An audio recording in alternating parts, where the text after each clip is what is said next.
Testing. Good. Tanse, Aglanate, elders, community members, friends, partners, and members of the media. I welcome everyone here in person and those joining online today. My name is Carla Buffalo. I'm a proud member of the Chippewa Prairie First Nation and the Chief Executive Officer of the Athabasca Tribal Council. Thank you for coming today to our press conference. We are gathered today on Treaty 8 land, the traditional territory of the Cree and Dene. The beautiful building we are hosted in today at the Acton office, located in Fort McMurray, is proudly owned by the Athabasca Chippewa First Nation. Thank you, Acton and ACFN, for providing the space for today's conference. I would like to start with a few courtesy and protocol items. We have supporters and community members here today. Topics we are here to discuss may be very difficult to hear. If anyone is feeling they need a quiet space to reflect, we have private rooms available and support staff here to speak with if you need. Following the presentation, there will be a question and answer session with myself and the panel of chiefs. Please reserve your questions until after the presentations have been made. I will introduce the Q&A moderator to host the session. Community members online, if you have any questions to ask, please enter them into the comment section. And if there is time, we will try to answer them, and we will follow up with any questions that have not been answered during today's press conference. I would like to start the day in a good way, and I would like to invite Elder Roy Lattiser to come up and provide a prayer in Cree. Elder?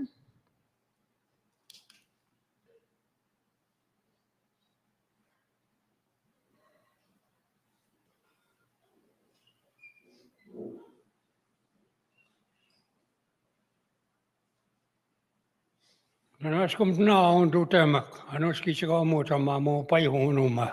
Awi ma che pai ko ma ka kyu yo che kam yo pai. Utawi no se man to ki chu ma te pe chigat. Kak tamago siak. Mam to ne chika no ma ko eso na nas tamago ya. Tan si so che mamo pai hono ma kam yo pai.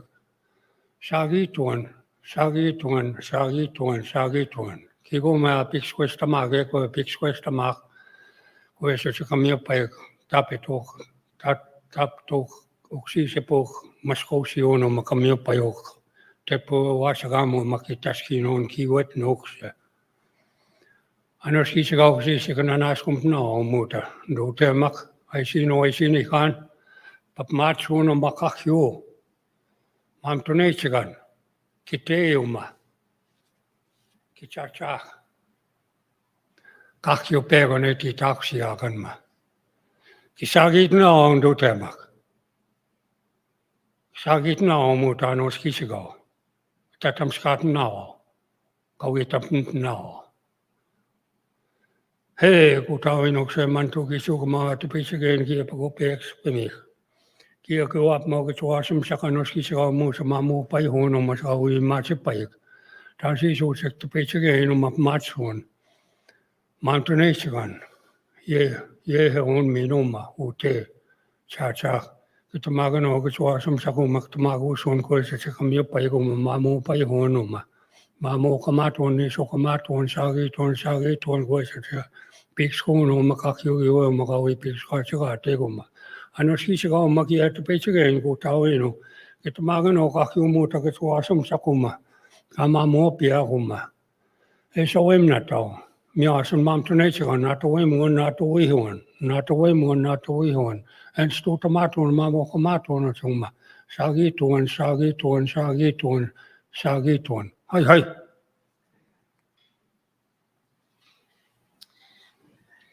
Thank you, Elder Roy Lattiser. I would like to now invite up Elder Agnes Duke to provide a prayer in Dene.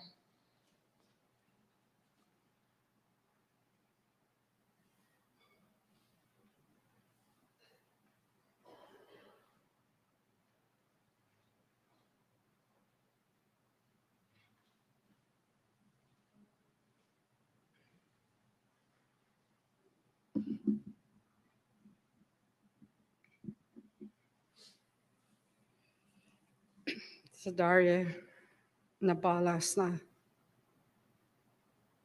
Sadarya Noltsina Dudzinaga Marsina Nastan. Dudzinaga Narone Ao Aja Atlinoe Del. Dant Ua Naholot Ina Vets Edulisi Ehala.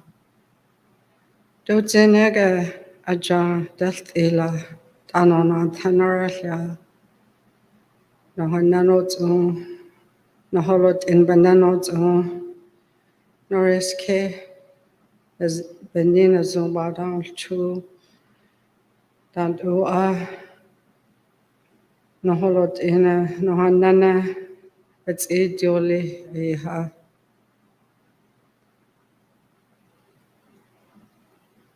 Satsia Koi Dananots Telling Jura White Buffalo Horn.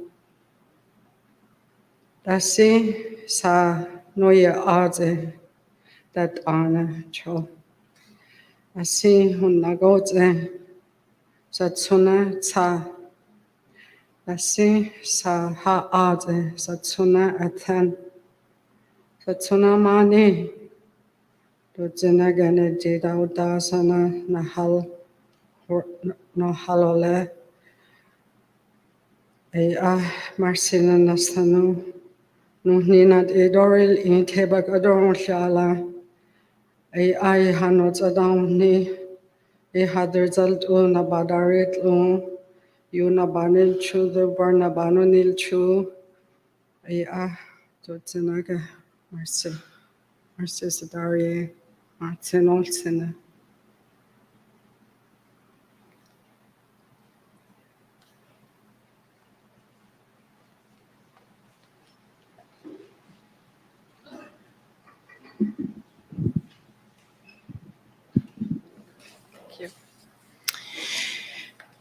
Thank you for the prayer, Elder Agnes Duke, and for starting us in a good way.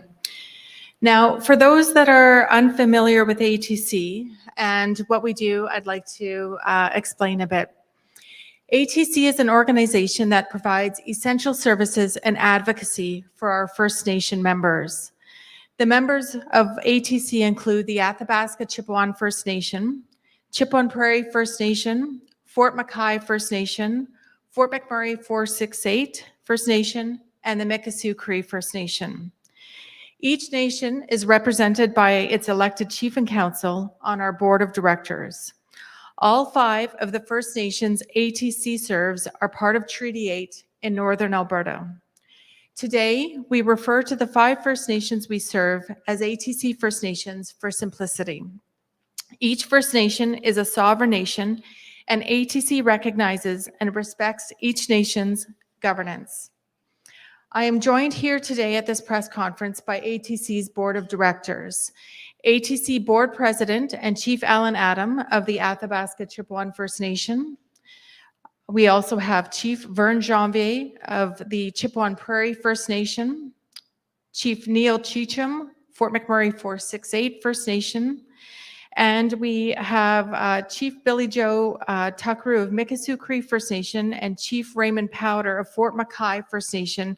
Both were not able to make it today, but both send their regrets and support all the communities and the efforts underway today. Also joining us at the Chiefs panel table is Chief Arthur Noski, Grand Chief of the Treaty 8 First Nations of Alberta. We are also joined today by supporters of our nation and our communities. We have Mayor Sandy Bowman, Regional Municipality of Wood Buffalo. Thank you for joining us here today. And I'd like to also say welcome and thank you to all of the elders in attendance. I would like to thank the members of the communities who we serve who have joined us today, both in person and watching online. Many of you have been impacted by tragedies in the recent months and weeks. Thank you for the strength it takes to be here with us today and for the resolve you have to fight for a brighter future. ATC is here to fight with you, beside you. Now, I would like to invite Chief Alan Adam, President of ATC and Chief of the Athabasca Chippewa First Nation, to speak about what has brought us all here today. I'd like to just remind everyone to keep your questions until all of the presentations have concluded. Thank you.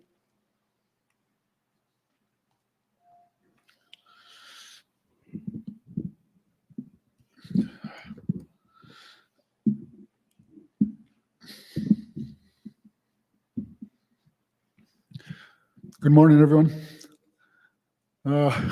Welcome to the press conference here today that's going to be put out by the Athabasca Tribal Council, which I am the president of.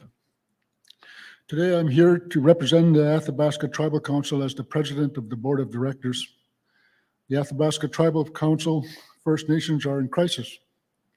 And the reason why I say that is because of the opioid crisis that we're having within our community. Since January, we've lost roughly over 60 members from our communities within the Athabasca Tribal Council. We were supposed to do this press conference in June. Back then, we had over 30.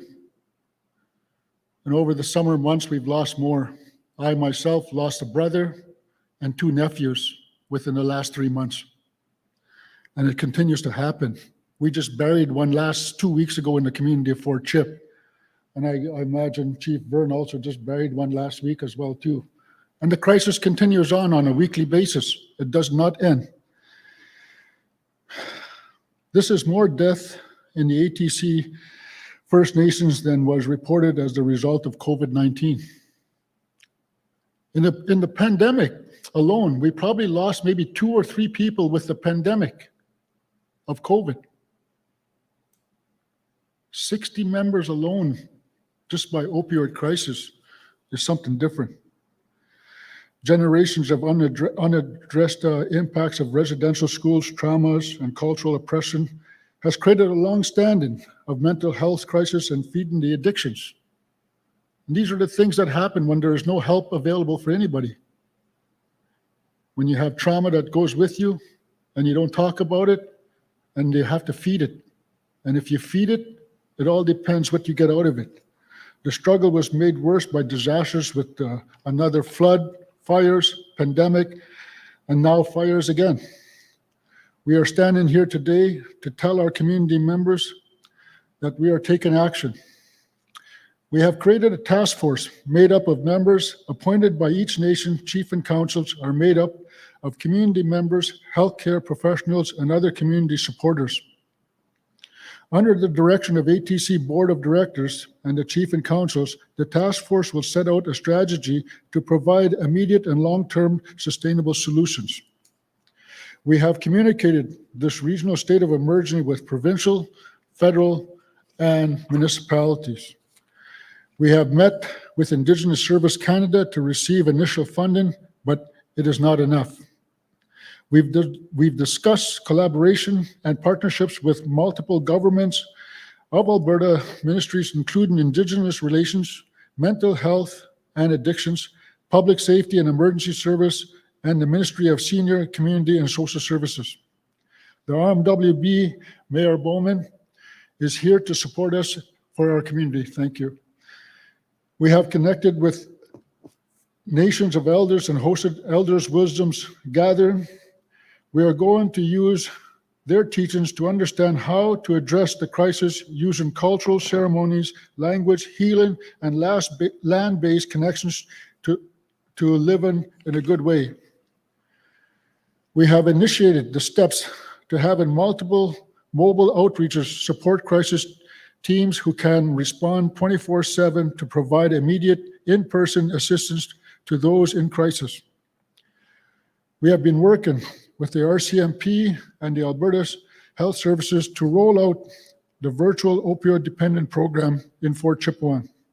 This is a program that will allow RCMP to offer individuals in their custody immediate access to a recovery program that includes administration of medication that will support the addictions of treatment. We have and will continue to explore community security and policing alternatives. We have seen a rise in drug-related violence, and this is traumatizing our community members. ATC First Nations are sharing successful strategies with each other. ATC has provided barriers-free access to mental health support both in person and virtually. In Cree, Dene, and English throughout the community, partners and organizations have specializations in counseling. We have done and will continue to do everything in our power to support our communities, but we are far from seeing success. This is not a crisis that has started with a root cause. This is a tragedy of multiple inadequate band-aid solutions over generations. That is why the Athabasca Tribal Council and the Board of Directors that I represent are declaring a regional state of emergency as a result of the mental health and addiction crisis. We need the federal, provincial, and municipal governments to step up and work with our communities that are already doing the work. We need funding to deliver a target, effective, sustainable, and local-led response to this mental health and addiction crisis. The task force will guide ATC to develop a regional community action plan that will build on the actions we have already taken. They will focus on community safety, policing, and security. Support families who are struggling with the day-to-day impacts of addictions. Create community-led wellness teams. Support community members who are ready to heal and able to provide a detox and treatment immediately and support their long-term journey. We must also look beyond the healing recovery and must provide the programs, training, and support needed for community members to have a future. We must have the oil sands industry commit a stronger policy that protects the land and the communities that we live in. We must have industry strengthen partnerships with our communities to increase access to cultural safety, healthcare, and provide training and career opportunities that benefit and provide hope and a sustainable future for our families and for the whole community. We must collaborate from all industries, agencies, departments, ministries, and governments to take a comprehensive approach to healing our communities. ATC First Nations are strong. Our people are resilient. Our First Nations working with ATC have demonstrated our ability to work together to implement strategies and services in the face of an urgent health crisis, as we did during the COVID-19 and as we did during the 2023 wildfires. We owe it to our communities to take action to make them feel safe and strong. We owe it to those who have passed into their legacy of the motivations for healing and the change in our communities. We owe it to their families and to their children to do better. We owe it to ourselves to make a future we thrive in and not to suffer daily. By declaring a state of emergency today, we are just doing that from the Athabasca Tribal Council area. I'm Chief Alan Adam from the Athabasca Chippewa First Nation, and this is the message that we provide today.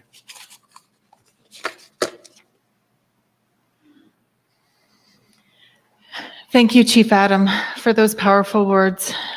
I'd like to introduce Chief Vern Janvier from the Chippewa and Prairie First Nation.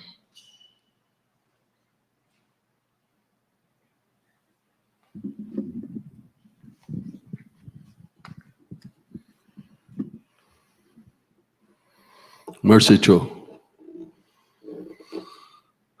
Do last inch adala quarter hilela sananaga. Sa quest loji sinus in la. Do dan iya hidala pa athar you no halot in besto leha. Nahida dai ao nahidat sa. Si sano ho unas anda. Du ga hidala du. Ayika Dori Kela, Goder Detlea, Da Godin Nadu, ada no hanarna deo, ada no hanana deo dalana. No hanano ti samba sangil chula. Pa asida unas ana nuni. Nuni ba ada dait ana ye. Adri no hanana dana hal da gadel chula, dana hal dana zade deo. Har yu janok anana ga ba adat e nala. Nuni ba athage dela. Ayeka no haba ya hula da dahi de hag odere. Da atsana khanit de lo si dana da adanit aja. Ayeka no hajada di hadandori kenda. Ay hanit de landa du zinega jan.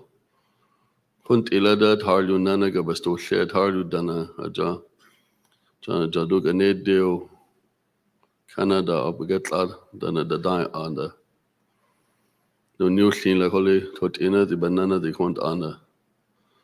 Nini dalt an laduna nea ayika. Da died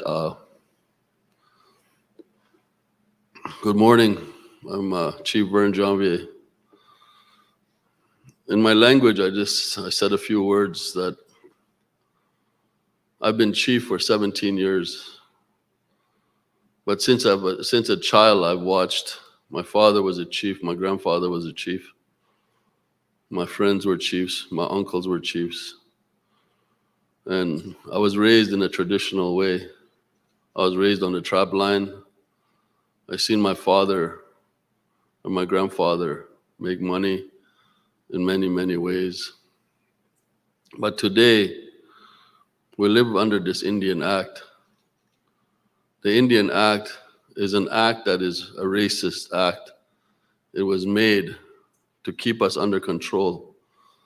As chiefs, we have our hands tied under this act. We could do a lot more for our people, but every move we make is controlled by the Indian Act. And in some countries, it's called puppet governments. In Canada, us chiefs are the puppet governments. We're the puppet government of the government of Canada. We are powerful in our community. Our people still follow us. They respect us. They respect the position of chief. We will always survive. We will always live our way. And we have for many, many generations. But today, we're facing a challenge that is very, very dangerous to our people's survival right now.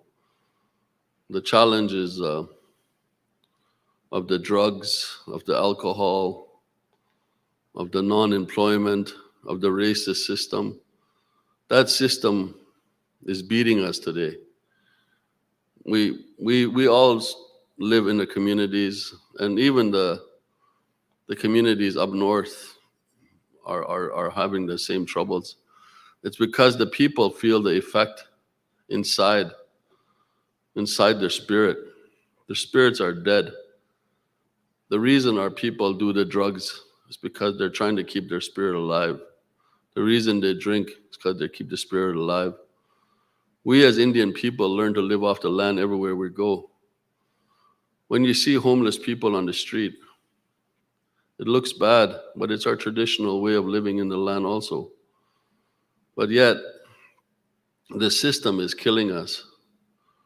And, the other day, I went to a meeting with one of the big oil companies in this region, and I asked for $2 million to support our basic needs, to feed our people, to make sure the houses are protected, to make sure that we have a police force that's going to help us, that understands us, to make sure that we can keep a roof over their heads.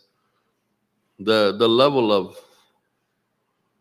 the rules to get a job in this industry is gone out to the point where we cannot employ, where we cannot get the jobs.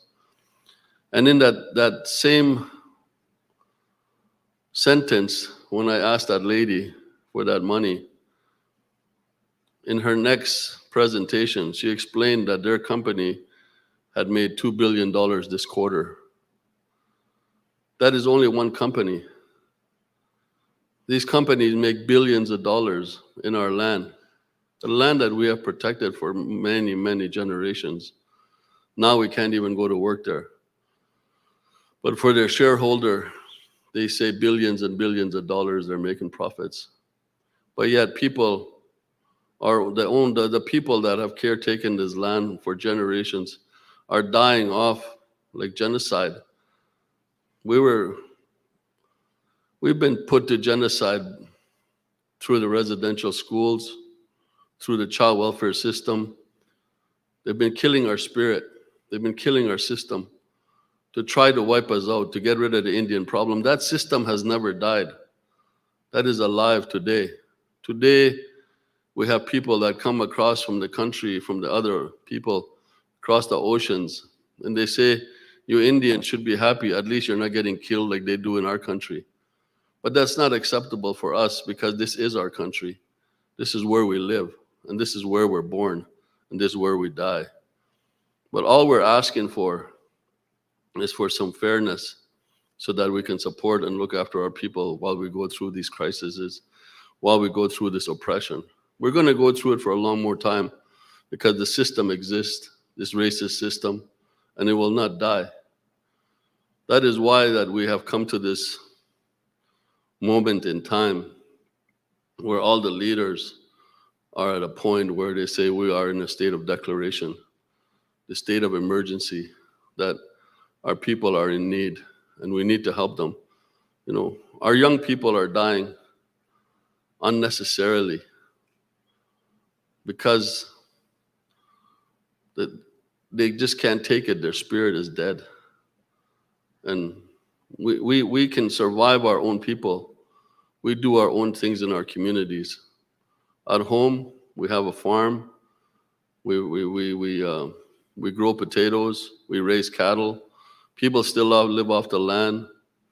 We look after our people. We school them. We educate them. But that's our way.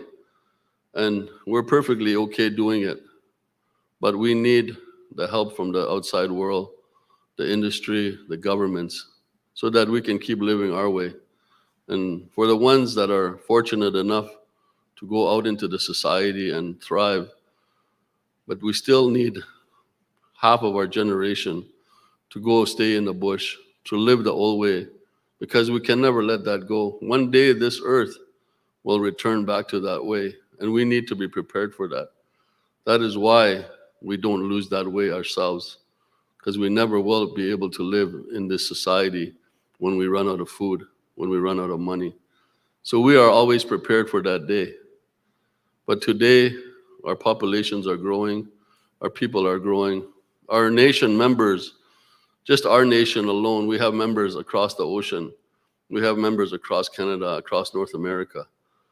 And that's something we're proud of also. We have people in universities, we have people graduating with degrees in engineering, studying to be doctors. And yet we're also proud that we have members that live off the land. But today is about declaring that we are in a state of emergency and we're needing support to keep our people from getting wiped off this face of this earth. And it's embarrassing. It's a failure for the people of this country, for the governments of this country, this province, and the industry in 3 months that make probably the equivalent of $20 billion in 3 months in our land, and all we're asking for is a couple $1 million to help support our people. And our people we've always been happy to share this land. We've always been happy to share the resource. And we will continue that way.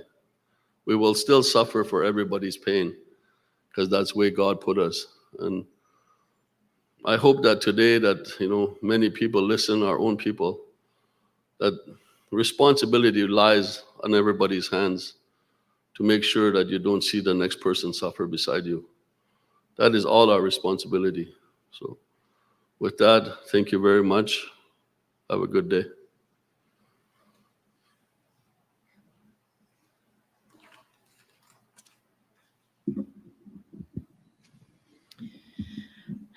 Thank you, Chief Janvier.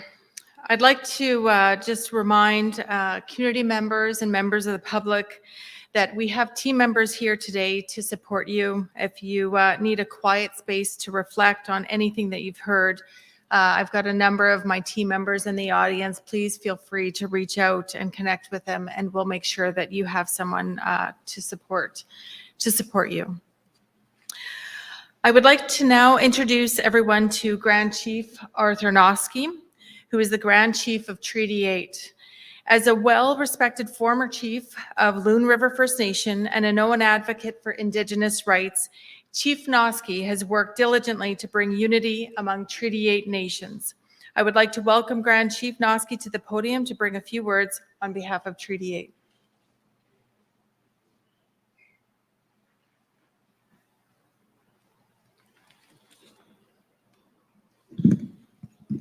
Again, we're going bringing this up again.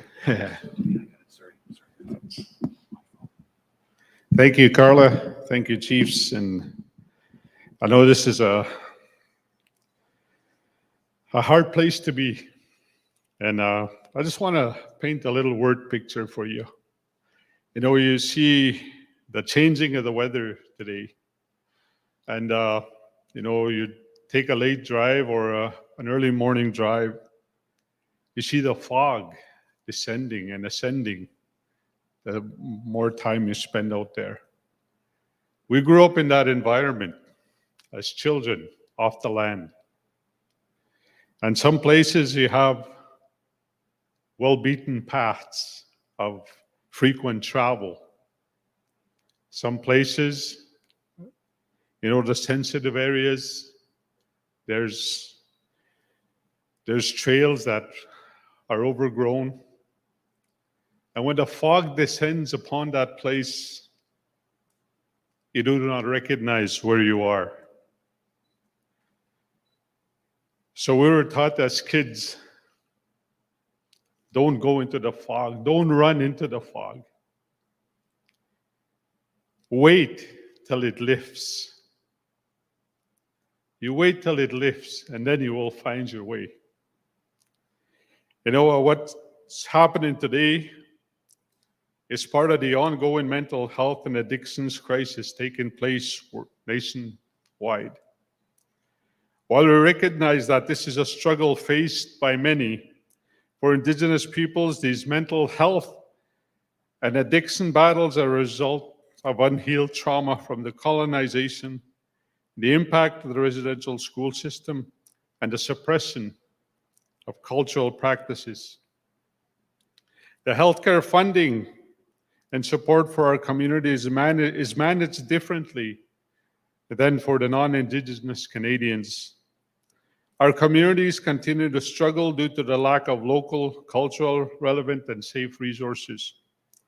For many First Nations, resources are not available within home communities, and many have to travel hundreds of kilometers away from their families and support systems to access care.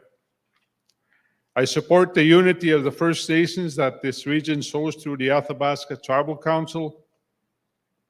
Treaty 8 is here to advocate and support the First Nations and ATC in their calls for the governments to step up with these communities. Treaty 8 supports their demand for action, supports resources and partnerships immediately to save lives. Going back to that fog, people in addictions do not have that sense to wait. They just venture on, looking for the next fix, because there is no help available. So I challenge you and encourage you as a collective, let's work together to send a beam amongst that fog for them to see that there is help here. Hey, hey, Marcy Cho, thank you.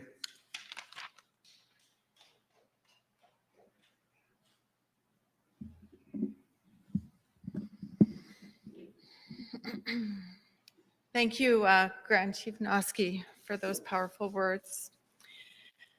The Athabasca Tribal Council has a mandate from the chief and councils of the communities we serve to address this urgent mental health and addictions crisis impacting the communities in this region. This means we have a duty to raise the alarm with the government and with the public. The mandate that we've been provided directs this task force to be a community-led process, and it has been appointed by many different members from the leadership. Our task force includes CEOs and band members, band managers, health directors, and support staff, directors of emergency management. We have members from the RCMP, Noonie Health. We have members from a group called Aunties Within Reach, many government and community communications professionals.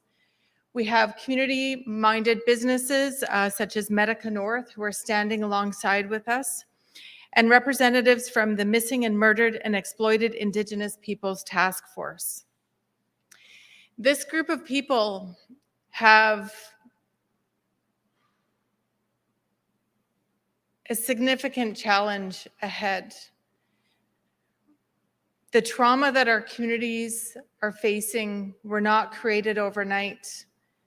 The answers that we need to have and the solutions that we need to have in place at a community level will not be done overnight. But they have a mandate, they have a task at hand. So this task force is going to be working on the following items. They will be reviewing an action plan and confirm tactics with each First Nation and ATC. They are going to be working collaboratively to understand the current situation of each community, to identify strategies and programs to be explored and to be implemented on a community-led initiative.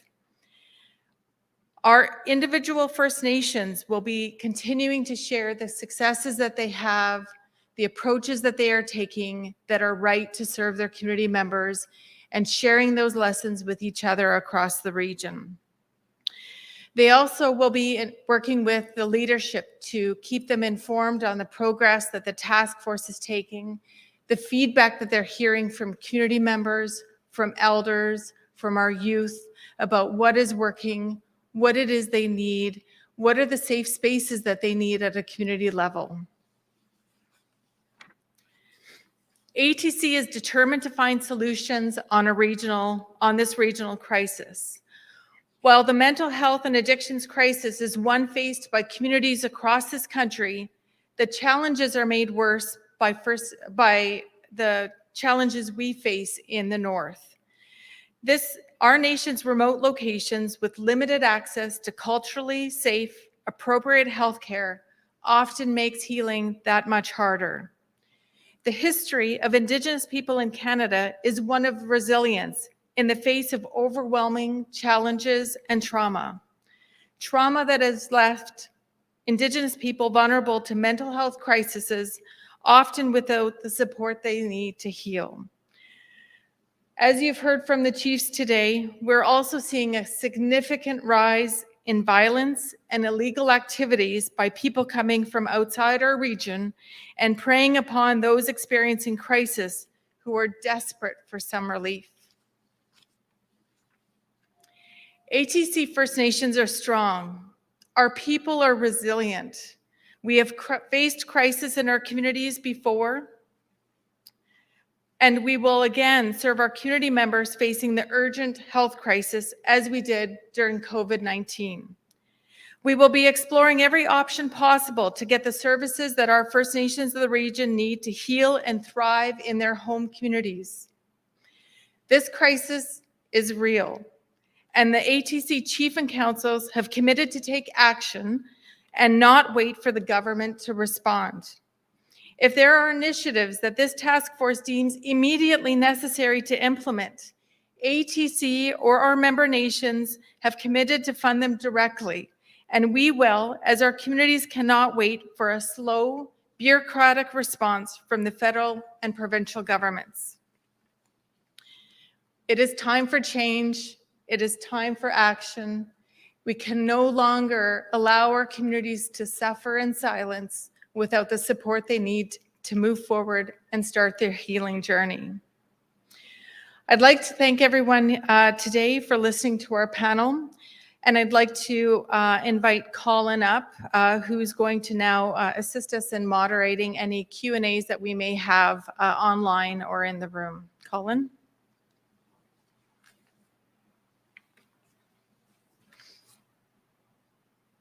We will now take questions from the media, beginning with those present locally for McMurray and then those joining virtually. After the media, we will take questions from the community. Reporters attending in person, you are outlet before asking a question and up to one follow-up.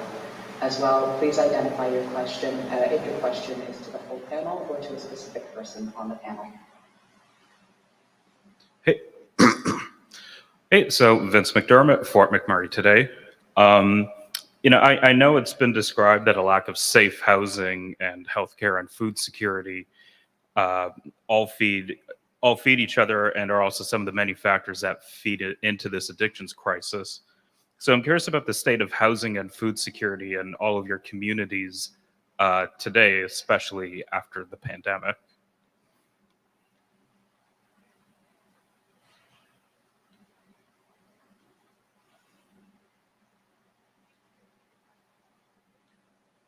I'm just curious about just the state of housing and food security in all of your communities today, because I know that's been a longstanding issue, and it's also been cited as reasons that have also been feeding into addictions in many Indigenous communities.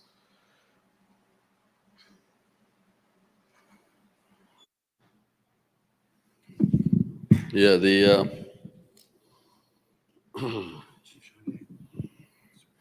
I'll just take the mic out. The housing situation in our community, like in Janvier, during COVID-19, a lot of people came home that have never been home for 3 or 4 generations. When I first became chief, we started building new houses, started fixing houses, and today, like, we have one oil company helping us build housing, but with the young couples, single parents, we're still needing, I think, something like 50 units before we even come close to catching up. We've had a problem with houses burning, with fires. We've lost, I think, around 20 houses, Shane? Stacy, around 20, right? These are my counselors, Shane, Janvier, and Stacy Boucher. And they, so we're always falling behind as hard as we work, but money is always the limitation. To build a house, to build the infrastructure, we're around $380,000.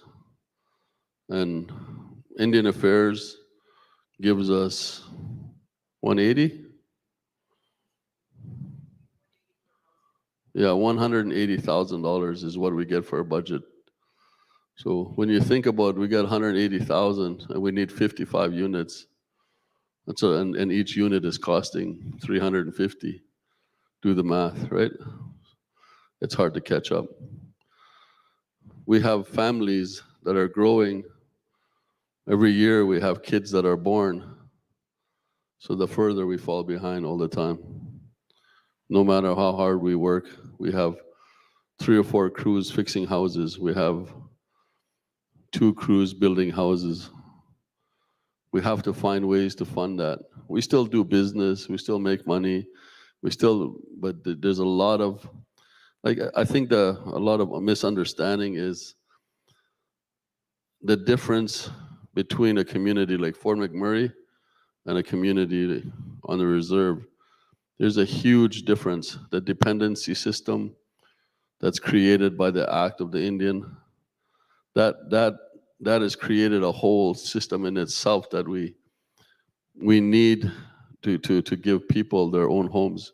We need to build their homes. We need to fix their homes. And that, like I say, right now, I say we're about 50 houses behind. For food security, right now, our food bill, Najwa, $200,000 a month to feed our people that need support here in Fort McMurray, in Edmonton, in Janvier, in La Loche. It's costing us around $200,000 a month. So you do the math, that's I think 2.4 million, right, in a year.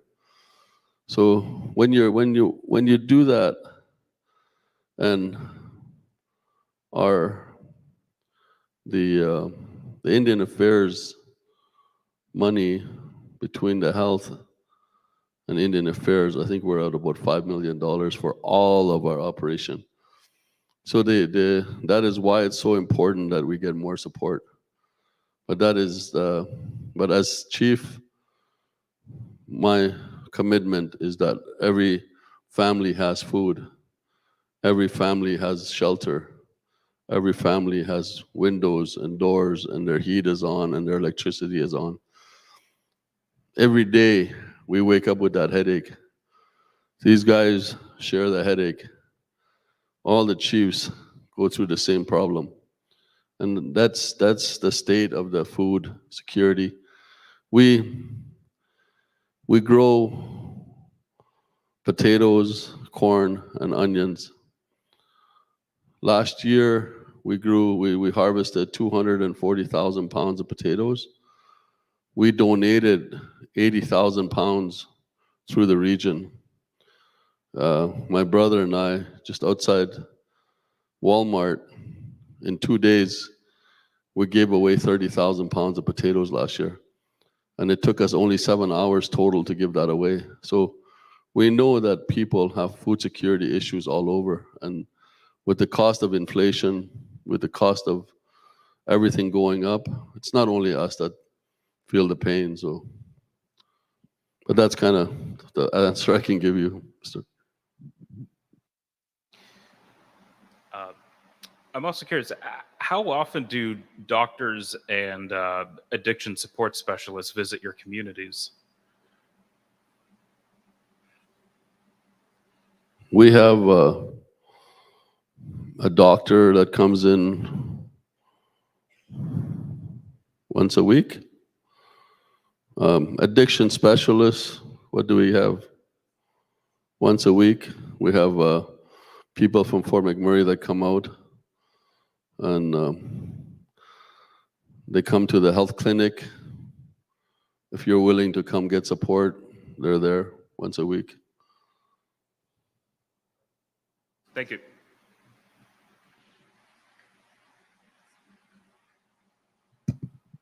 Hello, I'm Al. If you want, I could answer that question for you. You asked the question, how many times a doctor and professionals come to the communities? Each community is different. Because of Fort Chip, we don't have access by road. We're a fly-in, fly-out community. We have a doctor's crisis in the community where we have no doctors coming to our community. We don't have no physicians to help our people or give them some kind of advice about what's needed for them to get recovery. We have addiction counselors that are nowhere in sight because we don't have a program in the community because people are scared. People are scared because drug dealers are shooting at each other and they're doing it right in broad daylight when kids are around. When you get people that are trying to help and they see this, the first thing they do is they fold in. When leaders stand up to these issues, people have to stand behind us. And there is a crisis. There is a mental health crisis in our community. There is a shortage of doctors and professional help that is needed. And it's been doing this for a long time.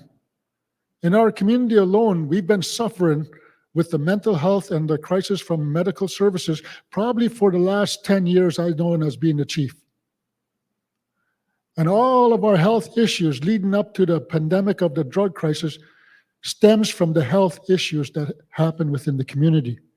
If you don't have your health portfolios in place to protect your community, this will happen and continue to happen.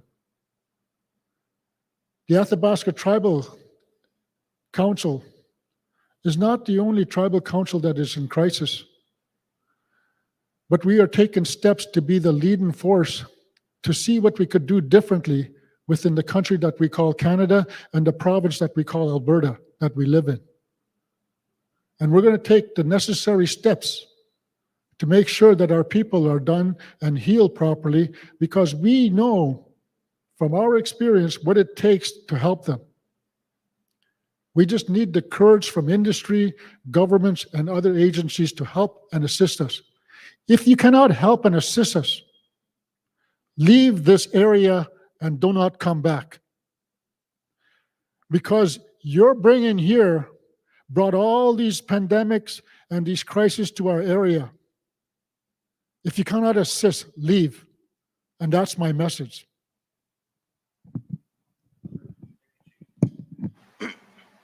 Hello, I'm Alex McLeod from Mixed News. My main question is, health problems were widely reported in Fort McMurray after the 2016 wildfire. I was curious how the Fort Chipewyan wildfire and evacuation kind of impacted your community as well.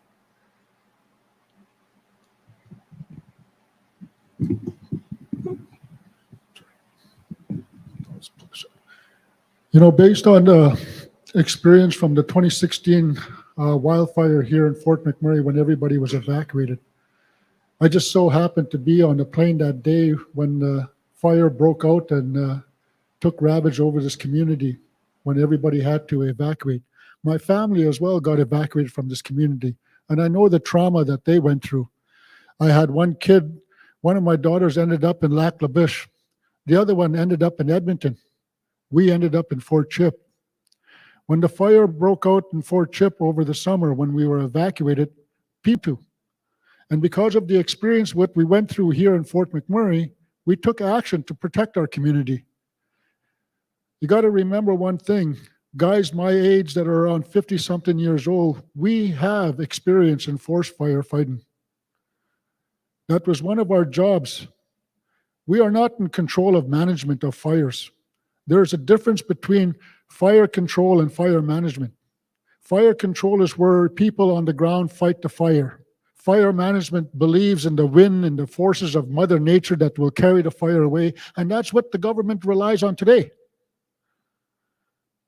And when the government relies on the movement of wind and everything, you got to understand one thing. When it comes to wildfires, no matter which way the wind blows, when that fire takes off, it creates its own wind, it creates its own storm, and it creates its own misery wherever it goes. There is no control of it.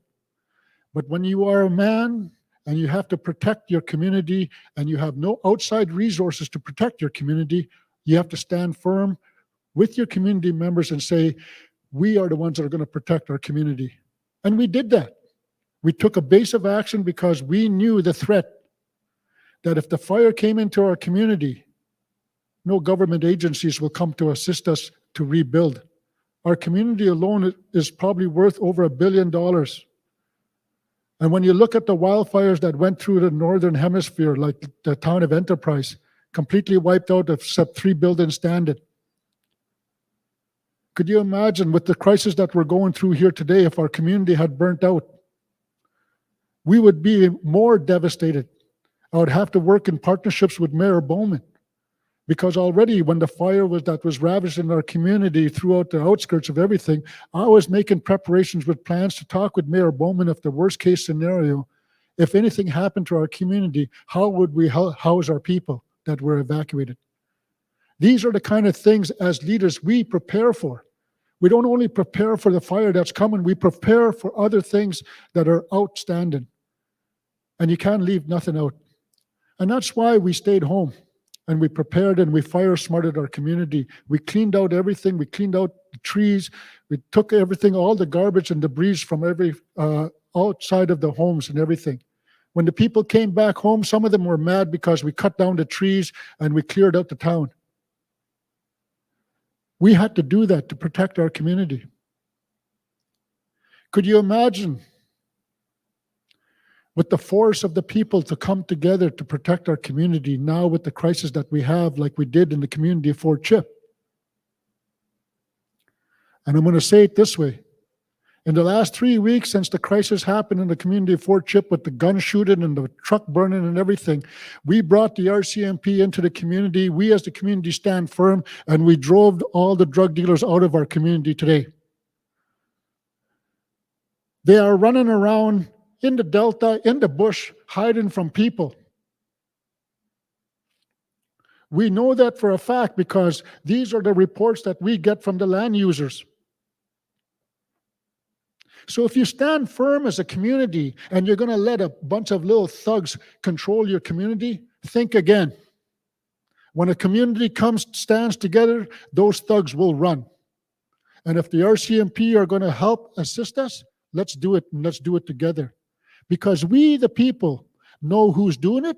We, the people, have to do something about it. And we, the people, have a mouth in front of our face. Why cannot you speak about what's going on just because it's your family members? Get real. I'll tell you something. Your family members that are selling these opioids to our family, to our people, they're killing our people at a rate that we can't stop. And yet they walk around our community and hold their head up high like they're doing a big favor to everybody.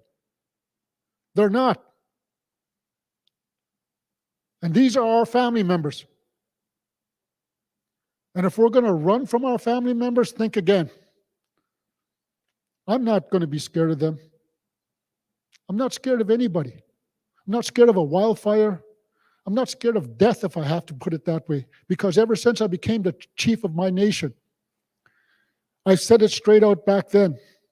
I'll say what I have to say because our community was suffering back then from the cancer crisis. I am a walking dead man already. Now speak the truth and tell the truth, because all this has to be revealed, and let's do something about it instead of making it continue to happen as we do today. Thank you. And then my follow-up question will be for Chief Janvier. This is in regards to, you kind of spoke on the Indian Act and how it basically, like, every move that you do is like controlled and everything, like, it's kind of watched by the government. I was curious if you believe that the removal of the Indian Act would assist you in addressing this crisis.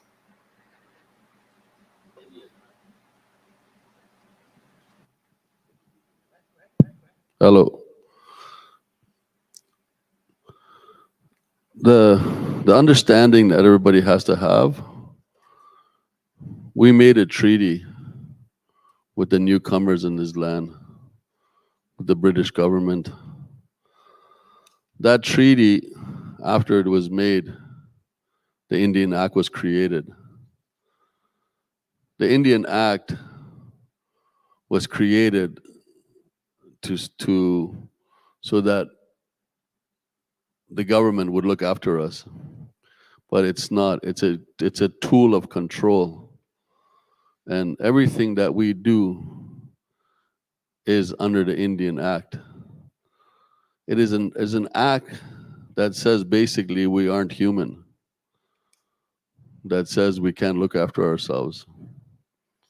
But those days are long gone.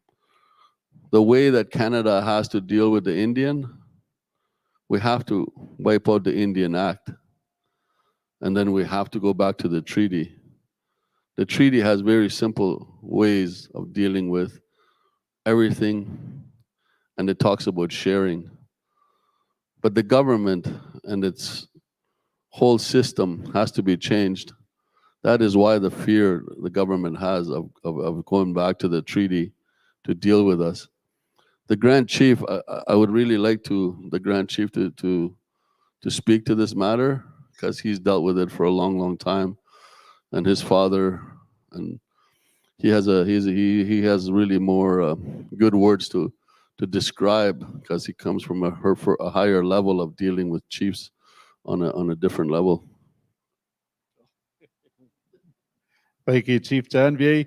I guess I thought you got to go to dates and times. I guess in the past, 1493, we reiterate that the Papa Bull was there for that the First Nations in this place were considered to be animals and savages that not worthy of life. Weren't considered humans. So 1763, King George III stated that those Indians are owners of the lands, make treaties with them. So what we didn't know at the time was, after that statement was made, there was an Indian Act created in 1867 that basically created the suppression of First Nations, way of life, livelihood across the country. And Treaty 8 was entered into in 1899. And just a bit of the history of the treaties. Treaties 1 to 11 were created in 1 to 7 in 7 years. Treaty 8 came 22 years later. Why didn't they follow up with Treaty 8 right away? Because the people didn't want treaty. But they were, what the treaty stated was they were molesting the settlers and the miners, killing them. So the government, that be at the time Northwest Territories government, lobbied the Dominion of Canada for another treaty, Treaty number 8. So when we entered into Treaty number 8, there was no mention between negotiations of an Indian Act that we have to act a certain way. And so when we entered into treaty, province came to be 1905, and the 1930 Natural Resource Transfer Act, that was another bit of history that many people don't know. Prior to the 1930 Transfer Act, the Mikisew Cree First Nation, when they pushed the case for traditional land use consultation, that we came across documents stating that in the 1920s, 1927, that the provinces were writing to Canada, stating that we need help. We need to manage the resources because the First Nations people own the resources, and we are now basically in depression because there is no way to make money. So they lobbied the Dominion of Canada for the provinces to have control of the resources. Without the First Nations that entered into the treaty being, consulted, these transactions happened. So ever since the 1930 Natural Resource Transfer Act, they've exploited our resources and they left our First Nations people out, suppressed by this so-called Indian Act. So I agree with Chief Janvier when he says, do away with the Indian Act, honor the treaty. There'll be a different future and a brighter future for our people. Thank you.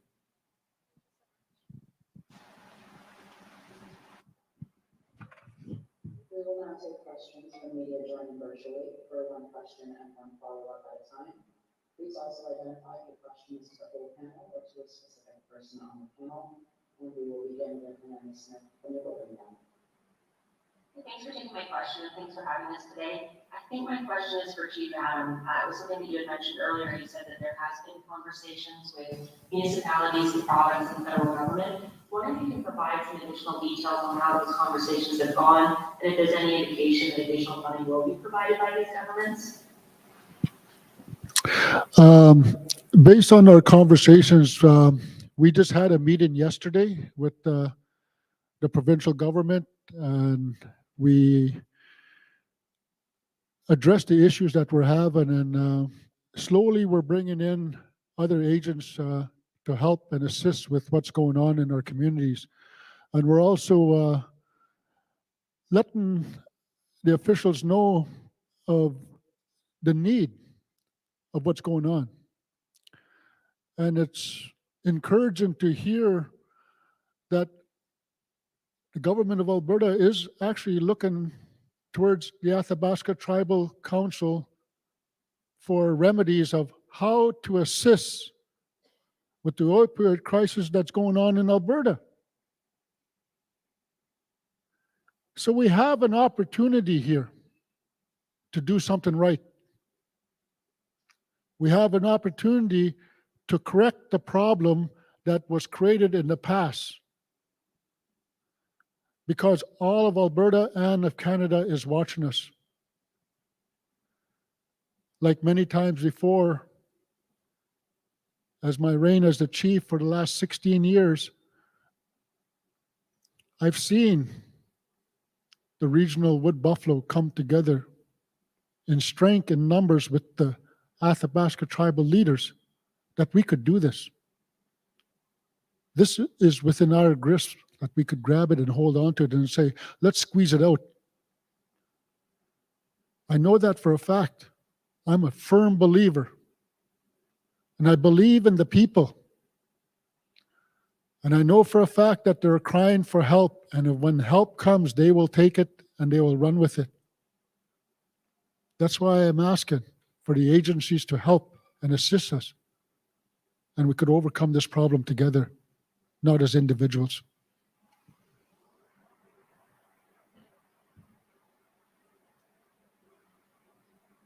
Thank you. And then I had a follow-up question, but also a clarification. The follow-up question is there a specific amount of funding that the community is asking for? And then for clarification, I know you had said earlier that the council had wanted to announce the state of emergency in June, but it was delayed until now. Can you just explain what that was? When you listen to Chief Janvey spoke earlier that every month that they alone spend over $200,000. And when you look at that, you ask yourself $2.4 million times 5, because there are 5 First Nations. And let's just put it that way. So there's your number.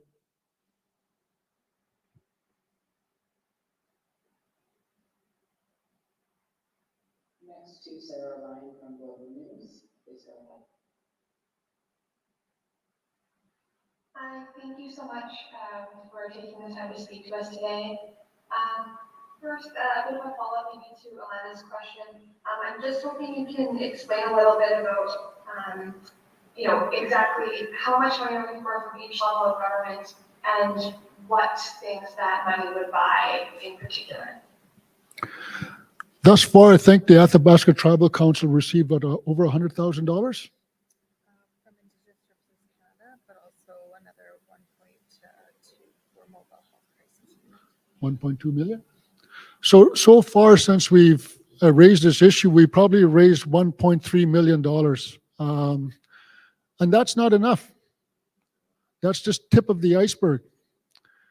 When you talk about people in need of crisis, just take, for example, when our community was evacuated, we ourselves from a nation, we spent $1.6 million to assist our members that were left out of our community. The people from up north that have been evacuated, we are spending over just about catching up to $1 million alone just to assist and obey them. And these numbers are crazy. Could you imagine how far that 1.6 million is going to go when 5 First Nations are in crisis? Maybe if I could add a little bit on to the comments that the chiefs have offered in terms of what are the asks that the task force and the board of directors and chief and councils have identified.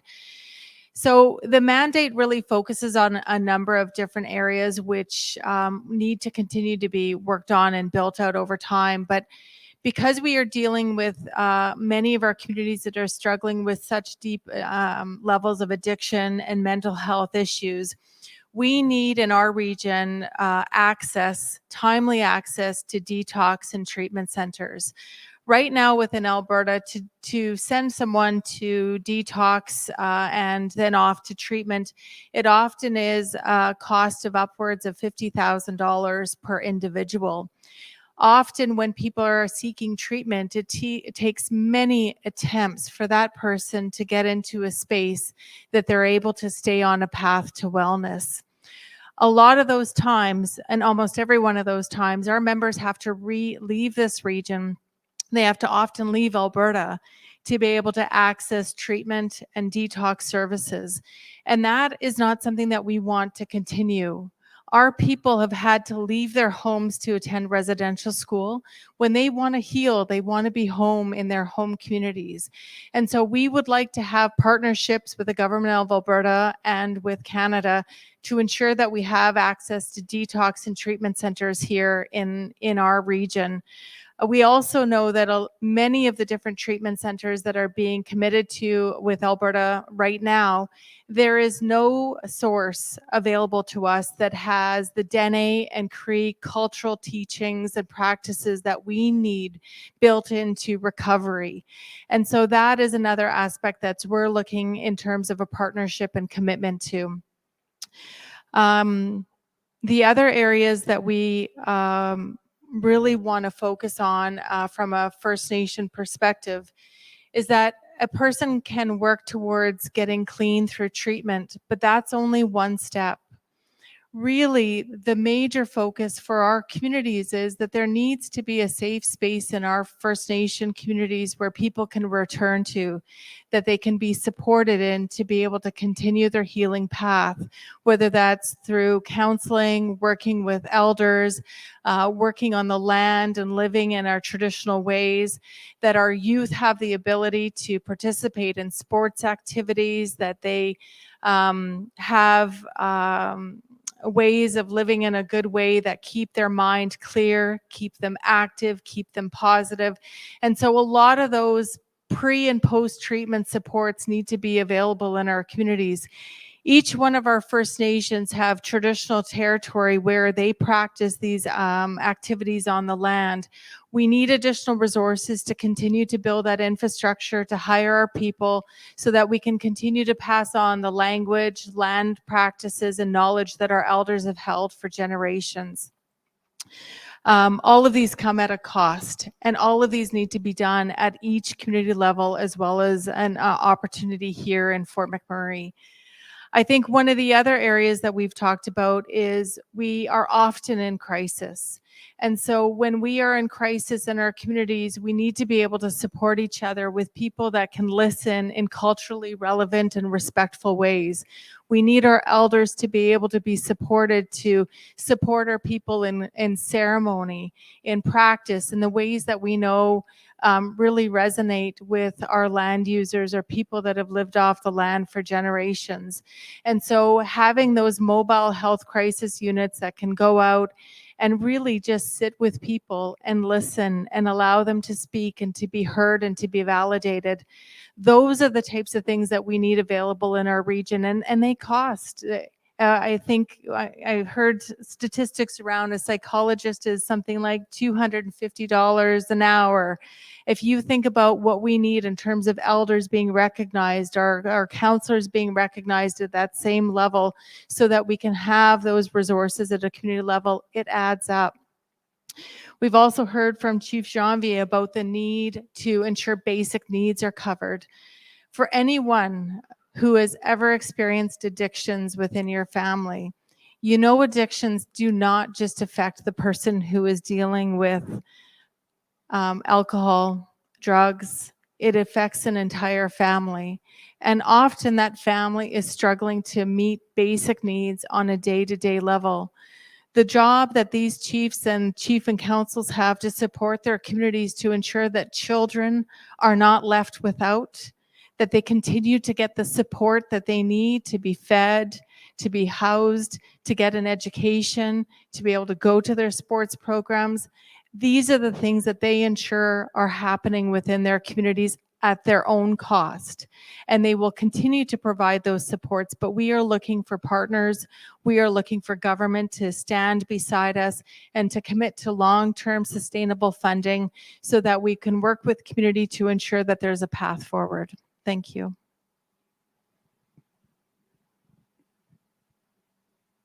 Thank you. And for my follow-up, Carla, I might continue with you because you still have the mic. You had said that you guys are seeing a significant rise in violence and crime from people outside the region coming to prey on the vulnerable. Can you elaborate on that, please? I guess with the recent activities that were going on in our community. You know, we have these drug dealers that are known to us, and they bring their friends to the community. And these guys are not even community members, and they plague on us. I imagine that every other community that feels and suffers the same thing, there are people in our community that are harboring these individuals. You got to remember one thing: the opioid crisis, it's got its own revenue stream. It's got its own mechanism. They have their own economy. Could you imagine if us First Nations had that resources that the drug dealers have? I'll tell you right now, and I'm going to be honest with this. There are 2 drug dealers in our community, 2 gangs, fighting over the resources that our community provides. And I'll tell you this, and I'm not going to be ashamed of it, because I believe that the drug dealers make $17 to $18 million from our community alone on a yearly basis.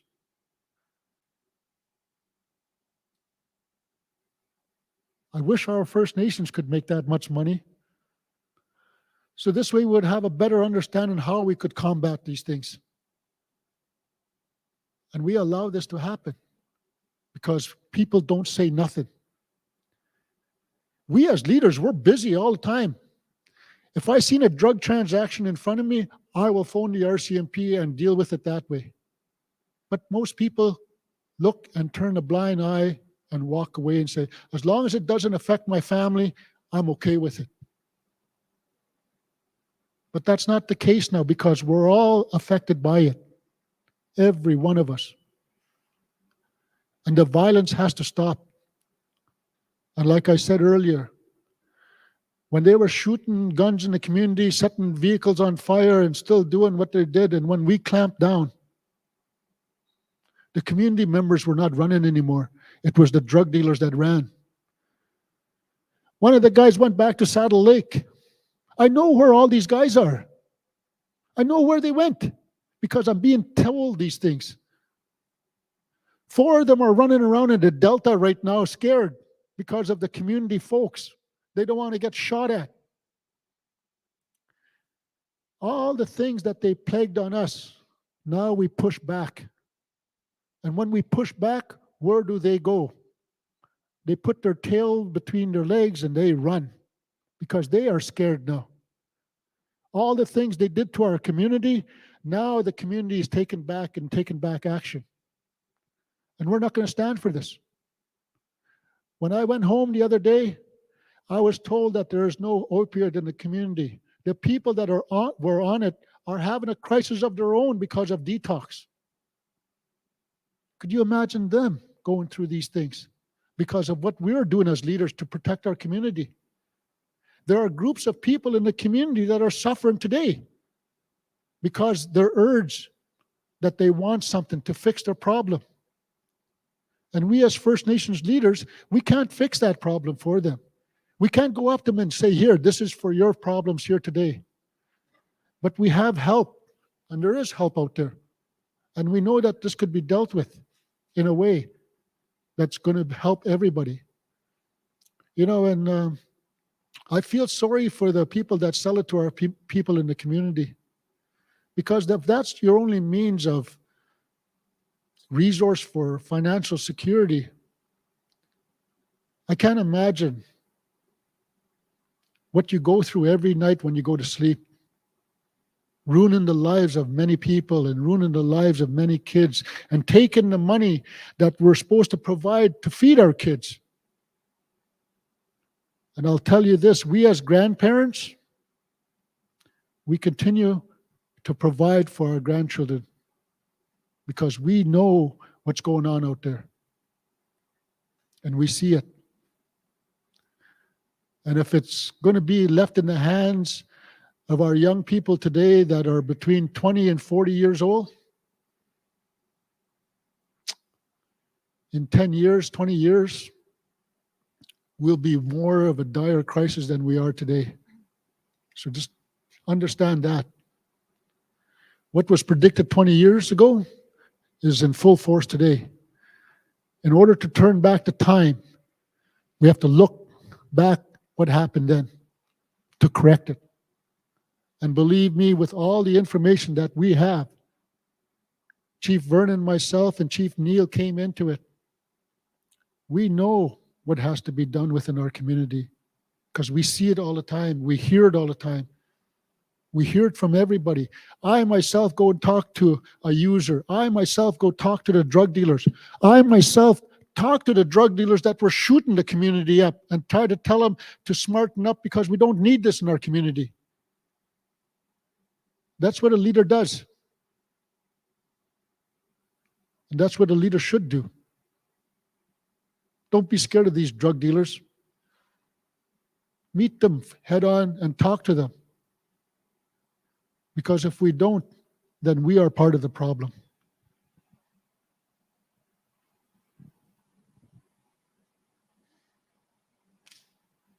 We now have Julia Wong from CBC News. Go ahead, Julia.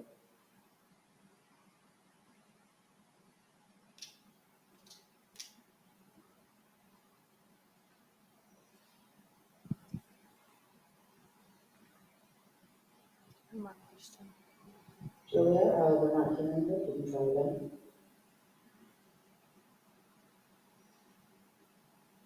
What's the question? So they're not coming through. We're just trying to connect here.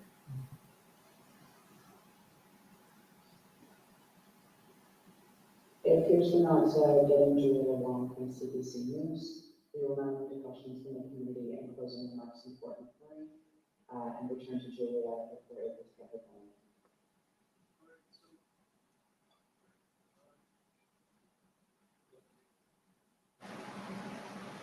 Yeah. So if any community members have a question you'd like to ask of the members of the panel, feel free to come up to this mic and use it right now.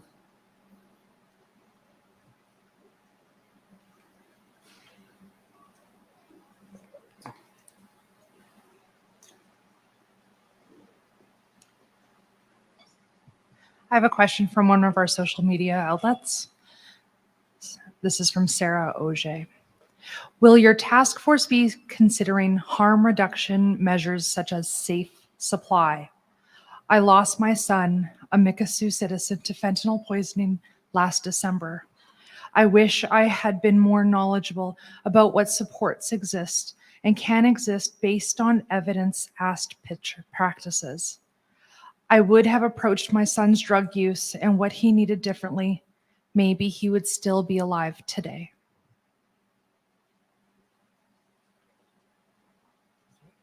Do you want to take that? Are we looking at harm reduction programs, education? You know, as community leaders, we look at all the options that are provided to safeguard our community members. And we're doing everything possible through education, through experience, and making sure that we get the message out there. And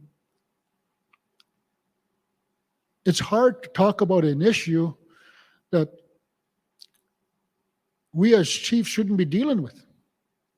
We have other things that we have to provide. We have to build our community. We have to build a structure that's going to help support the community. And yet we have these issues with opioid and fentanyl. And it's getting carried away where now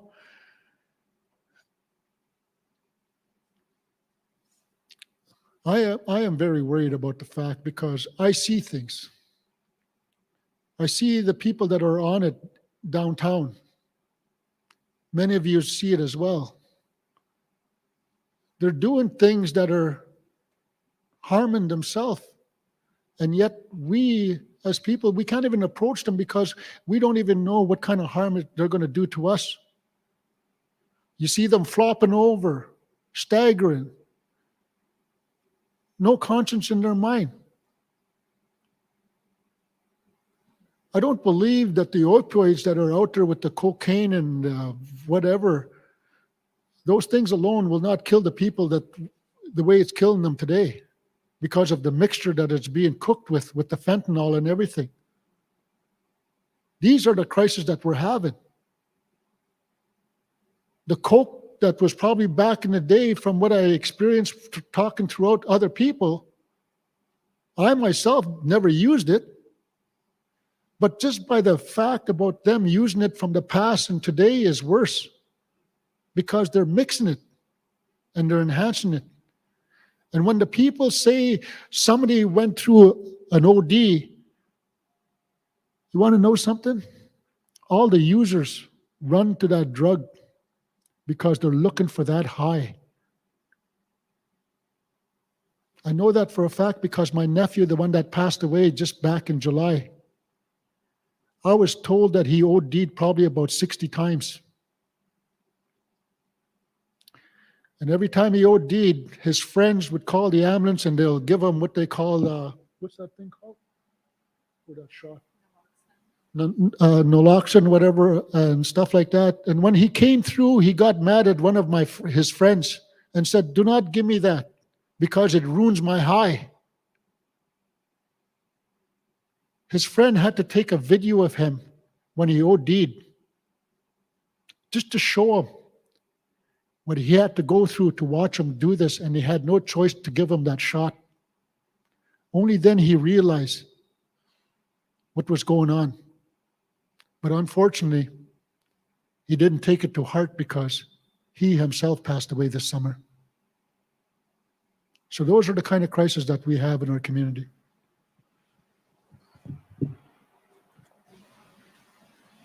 All right, we're going to return to the Zoom because I believe Julia Wong from CBC has fixed her audio. So Julia, you have one question and one follow-up.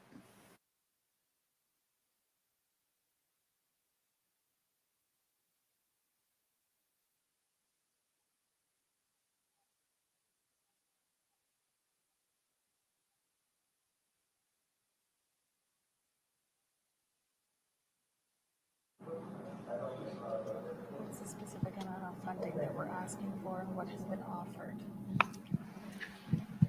We've been offered $1.2 million thus far, plus $100,000 in the last 3 months.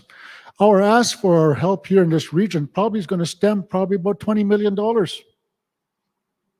And that's not even the tip of the iceberg. That's just the bare minimum of what we could see, how we could address this issue. Because we have no treatment center, we have no detox center, we have nothing. And yet, we live in an area of the world's largest industrial movement, with billions and trillions of dollars being spent here. And we can't even build a drug and alcohol facility for one of our members. What a shame. What a shame we have to live with. So I'm asking industry, the municipality, and the government of Alberta and Canada to step up. With the trillions of dollars you've taken from our resources and from our lands, you give some of that back to help our people.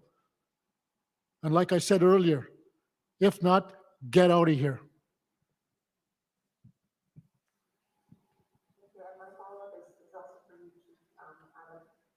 Individual declarations, state of emergencies have been made. What difference do you think the regional declaration can make? And is this born out of solidarity or is it born out of frustration?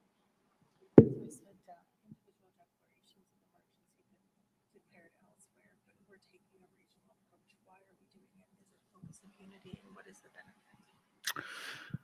When you take it from a holistic approach, when you stand together and you say we have an issue, we have an issue. From a community's perspective, and saying that we call it from a community's perspective, it's because others don't want to step in. We have 5 First Nations here in this region. We have 3 chiefs here, and we have the Grand Chief of Treaty 8. This is a crisis. And we need to band together. And we have to come together as one. This is why we are here today, because we know the importance of this issue and what it's doing to our people and what it's going to do to our younger generation to come. And if we don't get a grip hold on it, it's going to destroy our people. And we cannot allow that to happen. All right, we'll return back to the community questions, and I think we have a few people in line.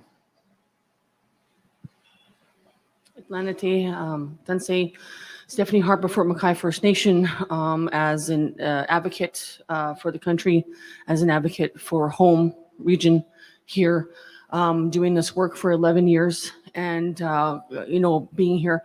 I just want to start off by saying something to the media. I've been in rooms with government, I've been in rooms with media, I've been in rooms with, I've been all over with the United Nations, I've addressed the whole world, okay? As a survivor, as an advocate, and a family member, media, you're asking the wrong questions. You're talking about money when you're not talking about the trauma of human beings, period. So I just want to say that to all you media. First of all, you're asking the wrong questions. And you have to remember, everyone has to remember, a country and a church and the military did this to our people. It is an agenda. It is alive and well. With the racism, the oppression, the genocide, is alive and well. And this country has profited off the suffering of our people forever. And to get the monies that we're receiving is a slap in the face. It's a slap in the face. And they don't want to fix anything because they profit off of all of that, off that suffering, all that revolving door. They profit, they profit, they profit. The one thing that I need and the team and the task force and the region need is more supports to help those people that are privately suffering in their addiction to come out. I've been to all the communities, I've been everywhere, and the problem is the attendance. I need them to come out. When we come, we need them to come. So I just need help with that, and thinking of brainstorms in that. Right now, a lot of private one-on-ones. I'm doing a lot of private one-on-ones in the region, and that seems to be working a lot. So I'm going to, I just want everyone to have my information. They are scared. They are scared. Everyone's scared to use their voice. But now is the time to use the voice. Now is the time, because we have organized crime syndicates profiting off the death of our people, okay? Which is a safety issue, But we've lost so many that we have to do something. We have to do something. And sometimes we jeopardize our safety in this, but it's who else do we go to is going to stand up and protect us and serve? Like we're not getting seen as the first human beings of this country, period. We are the first human beings here, and we need to be treated as so. And I'm sick and tired of people comparing their trauma to ours. It is different. It is it is so multiverse different. And the addiction is pain. So what is the pain? What is that pain? That's where we have to go to, the rooted pain, the deep. So going back to that fractured child. I want to thank Fort McKay First Nations. I want to thank Athabasca Tribal Council. Elena, you brought me out here years ago. I want to thank my nation for hiring me. I want to thank all of you for supporting me. And I want to thank my beautiful team. My partner, Jess, I love you dearly. So we have to move forward. We are creating action. We do have these things. I am the first person in grassroots history to do a provincial action plan for the National Action Plan of Canada. So I've been to 73 Indigenous communities, and I'm home. I'm here. I just want to do more and more and more. It can be done, but it has to be done through survivor lens. If a survivor is not at the table, this is not going to get fixed. So that's what I ask of you. And media, behave yourselves when you're asking questions about something so horrific, so critical. Okay, so the other thing too is what we're needing and what I'm not seeing enough of is the survival hours are not 9 to 5. So 5 o'clock when the door's shut, that's when survival starts, is around 9 o'clock to 9 o'clock the next morning. That is a huge vacancy for our people, 24/7 hour safe space, especially when sexual abuse isn't being addressed, and that is killing our kids too. That is killing our kids too. So for a kid to sleep at night safely, there has to be a 24-hour safe space. I've had really bad relations and really poor actions with government. I've had with RCMP. I'm on the Commitment to Action for Change with the Edmonton City Police Chief McPhee, who is an 18 man. So that was the only reason why I would work with them. But me and Carrie Thomason have been brought to the table, and we made a significant kind of these changes in Edmonton. I'm hoping that that can be done here. This is my home. This is my bloodline. That river is a part of all of us, and we need to protect each other more than ever. But I'm just going to say this. We have to understand the lateral violence is a big part of it too. The separation is a big part of it too. Fighting over funding dollars is a big part of it too. Okay, so right now what we have to do is remember the fight isn't between you and me. The fight is out there with the people that fail us every single day. Masicho, thank you.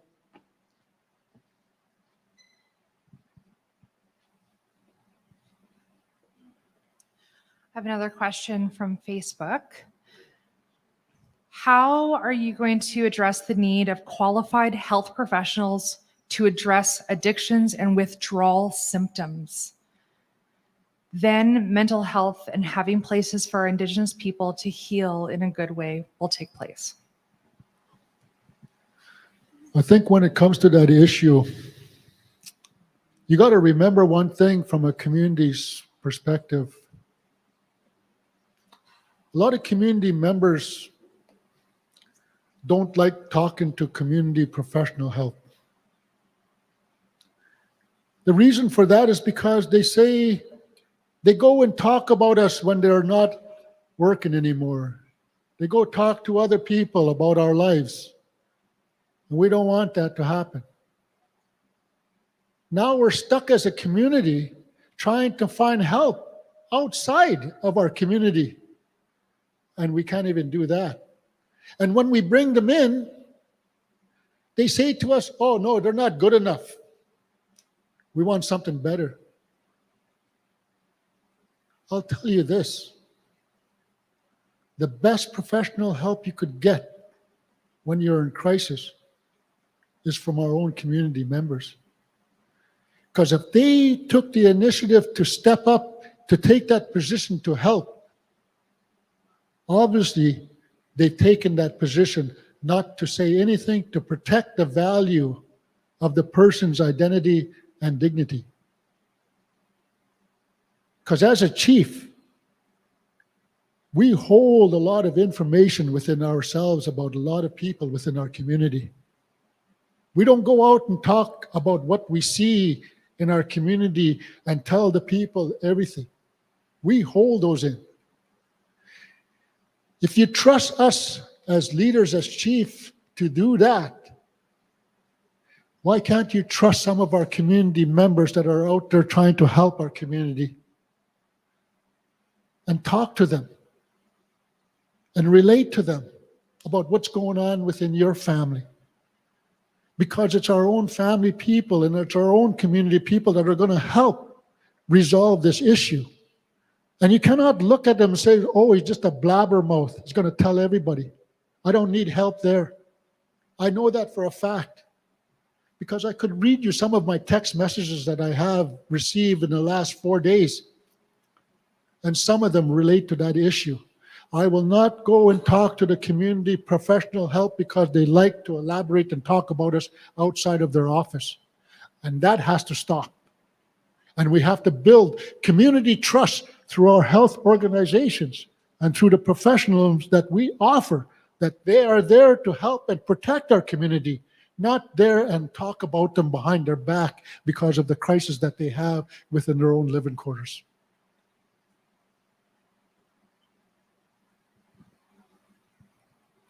Thanks, Chief. Just to build on that as well, having medical professionals that are familiar with our communities, that are culturally based. We have amazing community members, as you've heard Stephanie speak in the forum earlier today. We have many elders. We've got Mushroom Elder Robert Cree right in front of me here, who have the strength and the ability and the wisdom to support our communities in a journey for healing. We have many of those resources here in the region, and we need to build upon them. We need to support them. We need to bring them into our communities and wrap our arms around them. We also have partnerships within the Fort McMurray region that we're looking to continue to build upon. Most recently, the Athabasca Tribal Council signed an MOU with the Northern Lights Health Foundation and the local hospital, where we're looking at taking over and building an Indigenous health clinic to ensure that healthcare delivery is provided in a safe, culturally relevant manner right within our hospital. This also has to occur in each of our health centers within the region. And so I know under the leadership of the Athabasca Tribal Council Board of Directors, they're committed to making those changes within our healthcare system, because there's high degrees of experience of racism every day that our community members experience. And that needs to change if we're looking at healing. Thank you.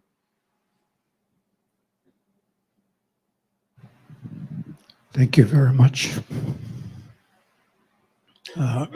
Robert Cree from Fort McMurray First Nation. First of all, I'd like to acknowledge, and I do have my loyalty with leadership, all the chiefs. I know what they're going through. I'm a former chief too for 10 years. I know what I went through. I just want to remind the media back some years ago when late Dr. Harold Cardinal was alive. Me and late Harold went to negotiate with the government, federal government, to work on our resource, to have a resource sharing revenue for all Treaty 8 First Nations. We met with them, and it took a long time. And they kept reviewing the document. And finally, Dr. Harold asked him what was wrong. He said, nothing's wrong with the document. It's actually one of the best documents that we ever received. Now, this is what I think the media wants to hear. Because in the final discussion, there was a fellow by the name of Walter Rednicki that we had to meet with in Ottawa, but also the cabinet. But when we met with Walter Rednicki in the last day, finally Harold asked him, why wouldn't you sign the agreement, the resource sharing revenue agreement? How come the government will not agree to the agreement?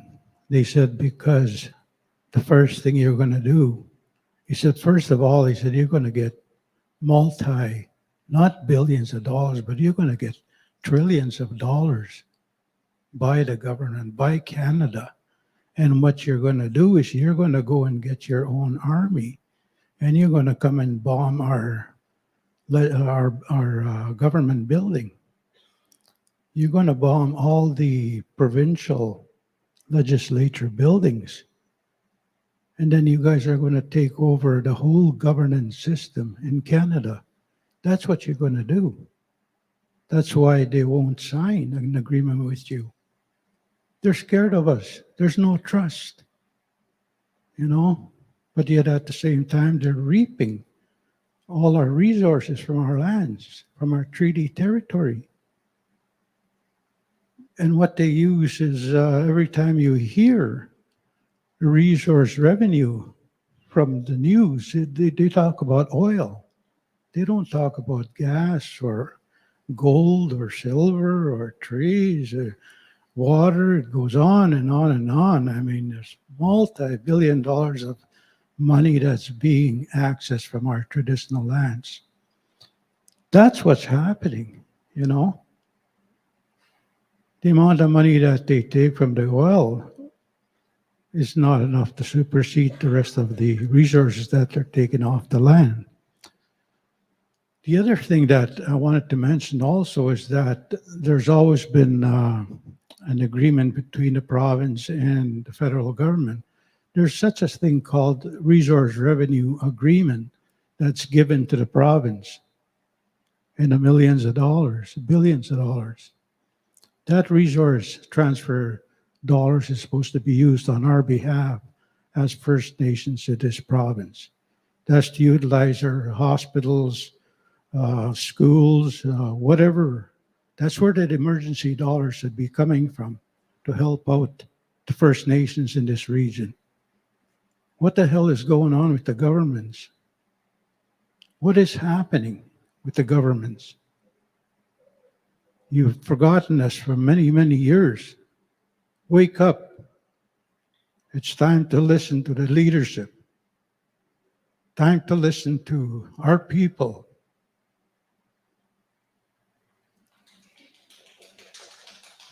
We just had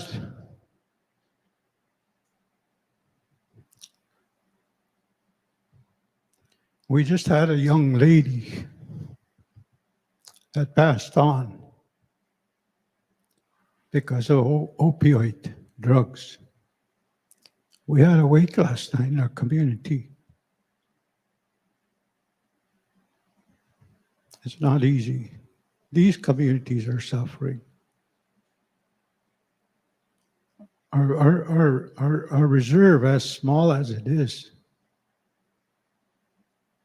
almost superseding the amount of people that die in Fort McMurray. We're in the midst of crisis. We're in the midst of emergency, state of emergency. Do something. The government's the one that controls the funding. Why can't they give some of that money to the bands, to the nations here? Time to listen. Thank you.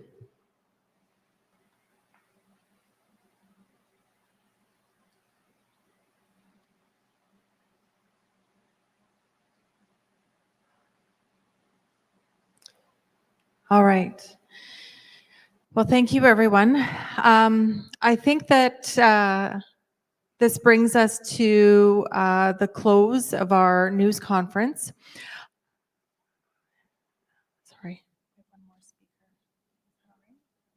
Sorry, I didn't see you there. Please come up to the mic.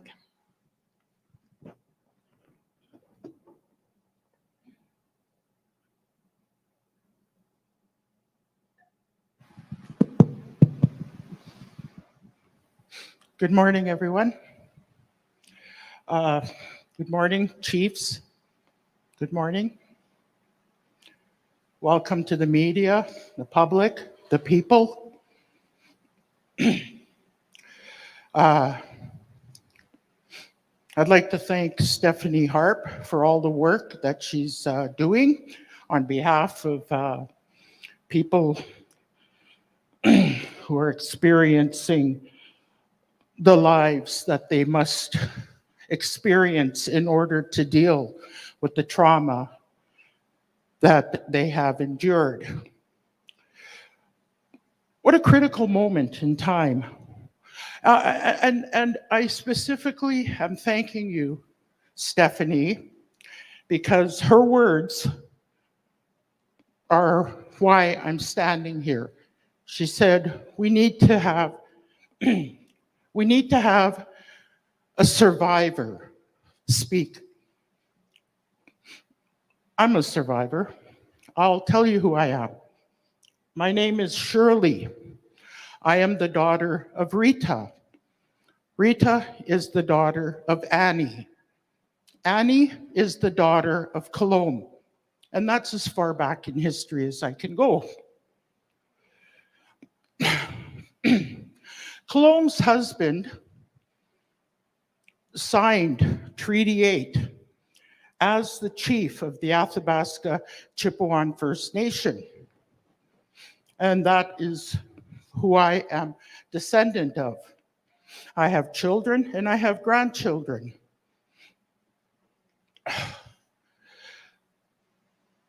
In my life, I have experienced every single bit of trauma that has been expressed by our chiefs. Racism, colonialism. I have been beat by police forces. Horrible, horrible. I can't go any further than what I've said, but the worst that can happen, I have personally experienced. I had nowhere to go, but I had alcohol. I had nothing to do, but I had drugs. And that is where I went. That was me doing whatever I had to do to survive.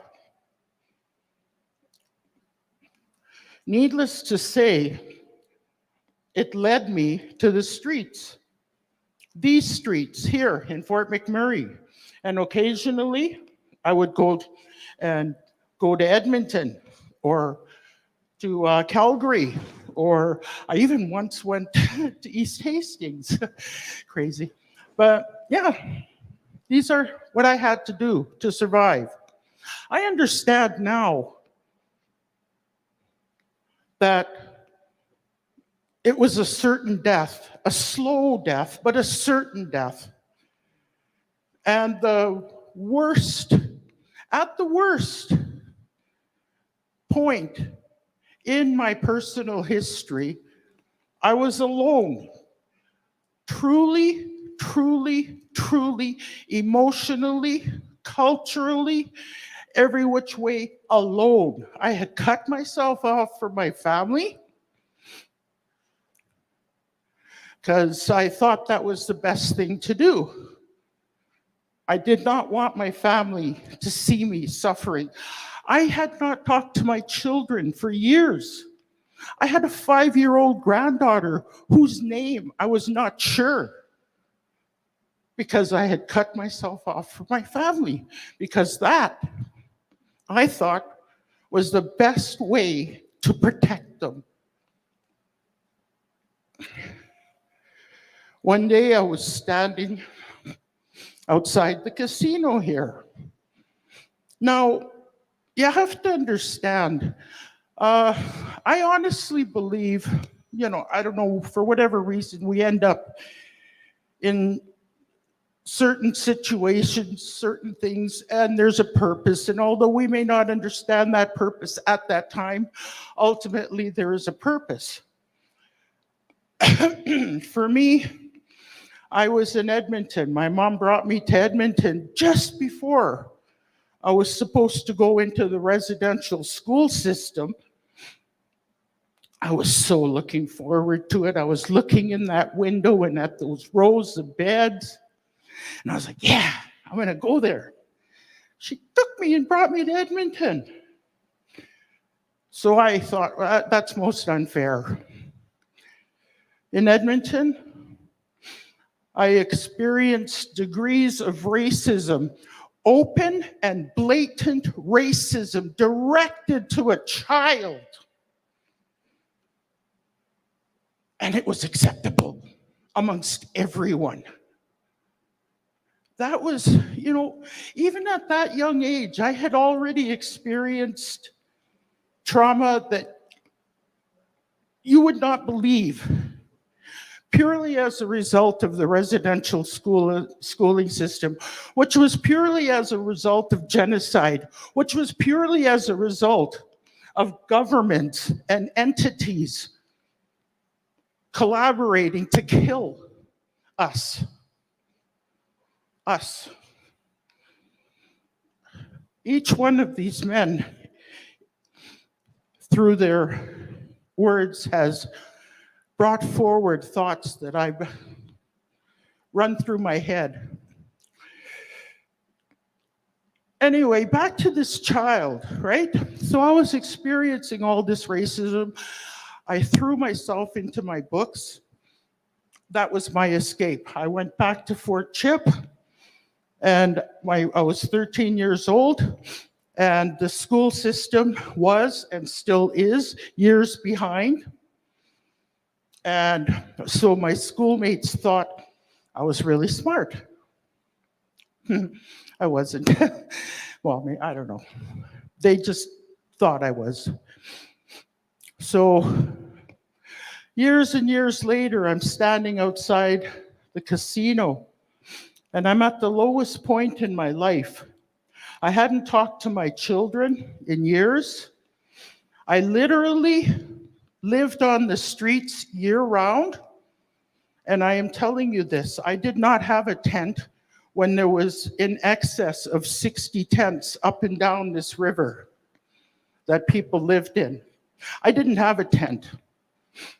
I didn't even have a backpack with a change of clothes.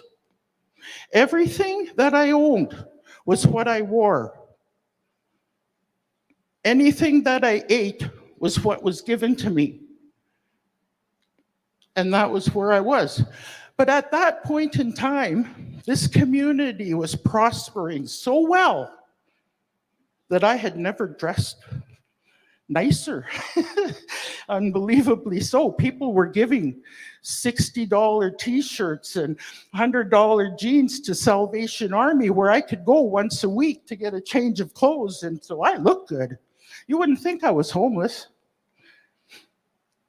but I was. So I was standing outside the casino, and one of my first cousins comes up to me, just as Chief Allen came walking up. So the three of us met right in front of the casino doors. And my cousin says to me, he says, "Shirley, why? Why are you doing this? You're so smart." He said, "How come you don't just stop and go? Like, stop, just live a life. Why?" And Chief Adam said something that resonated within me.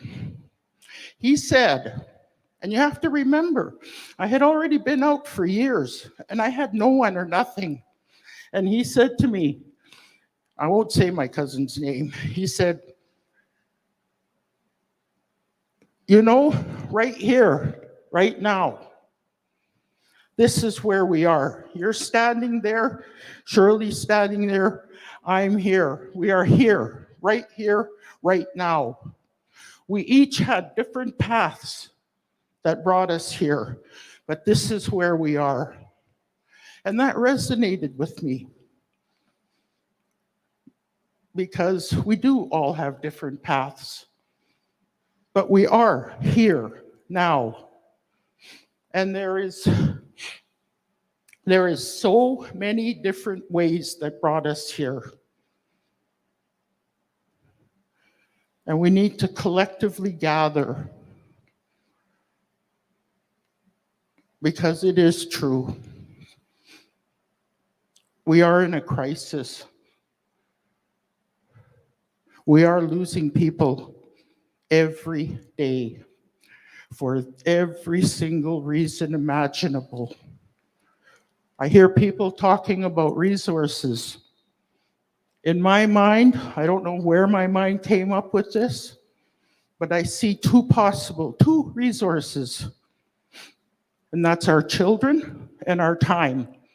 I see those. To me, I don't know where I got that idea, but the two most valuable resources that I can think of are our children and time. And the time is now. The time is now. I don't know why I am still alive when others are not, but I thank the Creator that I am. And I feel so sorry, so sad, so hurt for all that are lost, because many are friends and many are family. And we must step together and voice our love for each other through words, through action, through prayer, through meditation, through reaching out, through a kind word, because I cannot think of any words that I have heard thus far from anyone on the panel or from anyone in the audience that is not a truth.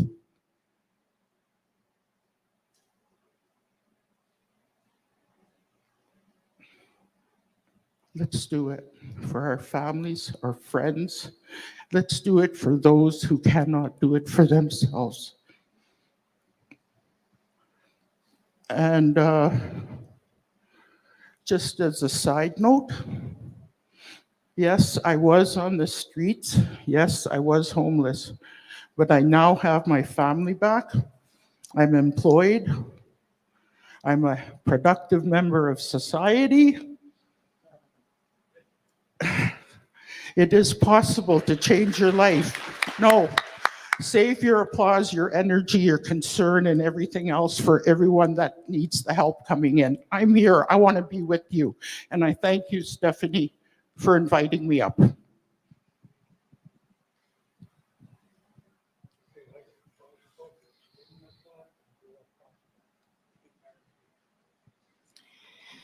Shirley, I couldn't imagine a better way to end our press conference today.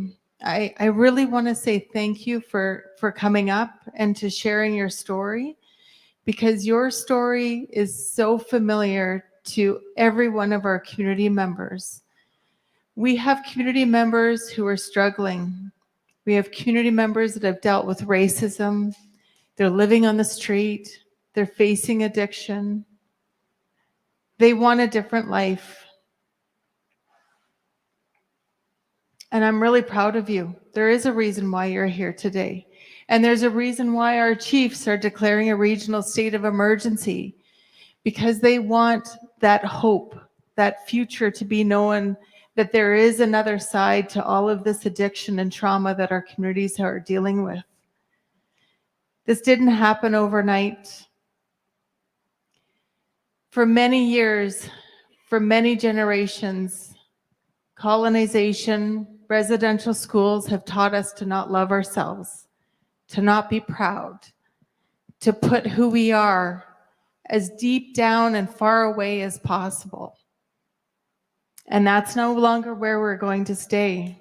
Our communities are going to support each other. They're going to stand strong, and they're going to continue to start to share their stories so that we can heal.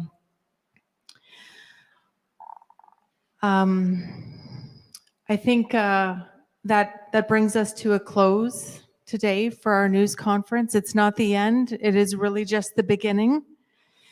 And I want to thank everybody that is here today. I'd like to thank all the supporters, our community members, our leaders for joining us today.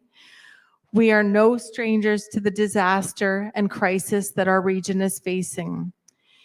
And we all know how much it means to have your support when we're calling for help, and for our communities when they want to band together.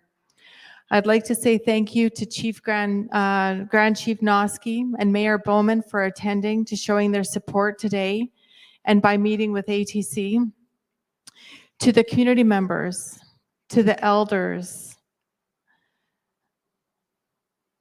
for coming today and for watching online and joining with us. Hi, Marcy Cho for coming to hear the community's plans. We have worked together to make meaningful changes in the region. We want to see you, your family, and your communities begin the healing journey, as we've heard Shirley talk about today. And we're here to take action, and we're here to serve you. Lastly, I'd like to say thank you to the members of the media for your attendance today. If there's any further questions, we'd be happy to take them offline, including any of our members of the public or community members that may have asked additional questions. I'll direct you to call in to follow up. And again, thank you everyone for your time, and let's start this healing journey together. Marcy Cho.